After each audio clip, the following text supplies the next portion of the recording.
What is taqwa? Allah conscious.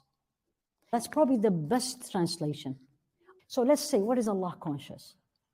When I am Allah conscious, I always, and this is the difficult side, always, not when I can, not when I am in Mecca, not in Ramadan, not when I am in masjid only. It's always 24/7. That's the goal.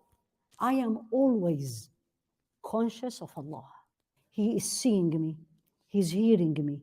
He's going to help me.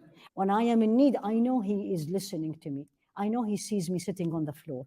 I know He sees me speaking. Allah conscious. And what this will lead, you're going to do everything. And do is saying, do is sitting, do is thinking, do is planning, everything. Second, you do, you say, you don't do, because only one reason. That's what He wants me to do. Obedience of Allah. So number one, it's an action, internal or an external. Two is not how I wanted or I liked it or my mom taught me or the country where I live in tells me. What He told me, whether clearly in the Quran, whether through Rasul alayhi salatu wasalam. So basically how? And the most important one, why? You only do that because you want Allah to reward you. That's why it's Allah conscious. I don't see you, I'm doing a good deed for you. I'm not waiting for you to tell me Jazakillahu khair. I don't care if you like it or you don't like it. I don't see it, I see Him. That's why you're always Allah conscious.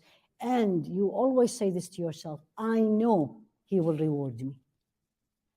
People may not, may appreciate, may not, but I know He will. Stay away from any disobedience. There is no if and but, or maybe, or this one. You stay away from anything that Allah told you don't do, based upon what He said, not what I was told, or again, culture, or my mom. No, He said it. And for only one reason. I want Him to be pleased with me. That's taqwa.